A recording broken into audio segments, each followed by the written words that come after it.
காஞ்சிபுரம் மாவட்டம் ஸ்ரீபெரும்புதூர் அருகே போதை மாத்திரைகளை விற்பனை செய்து வந்த 6 பேர் பிடிபட்டனர். ஆரநேரி தேசிய நெடுஞ்சாலை சந்திப்பில் போதை மாத்திரை விற்பனையில் ஈடுபட்ட சின்ன காஞ்சிபுரம் பகுதியைச் சேர்ந்த 6 இளைஞர்கள் பிடிபட்டனர். அவர்களிடமிருந்த இருசக்கர வாகனங்களிலிருந்து சிரிஞ்ச் போதை மாத்திரைகள் பறிமுதல் செய்யப்பட்டது. விசாரணையில் தடை செய்யப்பட்ட வலி நிவாரண மாத்திரைகளை மும்பையிலிருந்து வாங்கி வந்து இங்குள்ள இளைஞர்களுக்கு விற்று வந்தது தெரியவந்தது.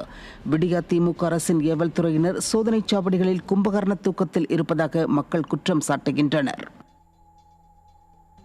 திருப்பத்தூர் மாவட்டம் ஜோலார்பேட்டை ரயில் நிலையத்தில் கடத்தி கொண்டு வரப்பட்ட 12.5 லட்சம் ரூபாய் மதிப்பிலான 25 கிலோ கஞ்சா சிக்கியது. ரயிலின் முன்பக்கம் முன்பதிவு செய்யப்படாத பெட்டியில் கேட்பாரற்று கிடந்த கஞ்சா மற்றும் அரசால் தடை செய்யப்பட்ட குட்கா பறிமுதல் செய்யப்பட்டது. எதிர்க்கட்சித் தலைவர் கூறுவது போல ஸ்டாலின் அரசின் நிர்வாக திறமையின்மையால் தமிழ்நாடு போதைப் பொருட்களின் கூடாரமாக மாறி வருவது மீண்டும் மீண்டும் நிரூபணமாகியுள்ளதாக மக்கள் குற்றம் சாட்டுகின்றனர். சென்னை கீழ்ப்பாக்கம் பகுதியில் மெத்தபெட்டமைன் போதைப்பொருள் வைத்திருந்த நபர் சிக்கினார். கீழ்ப்பாக்கம் கெங்குரெட்டி பகுதியில் போதைப்பொருள் வைத்திருந்த நபரிடமிருந்து 29 கிராம் மெத்தபெட்டமைன் சிக்கியது.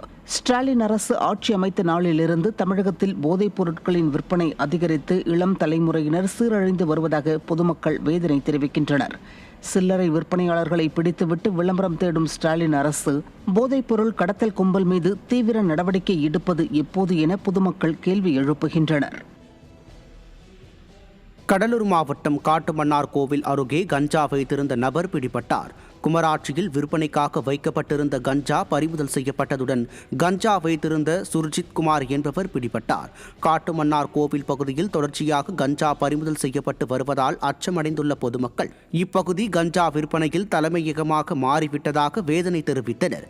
விடியா ஸ்டாலின் ஆட்சியில் போலீசார் எந்த கண்காணிப்பையும் செய்யாமல் ஆழ்ந்த உறக்கத்தில் இருப்பதே இதற்கு காரணம் என்றும் குற்றம் சாட்டினர்.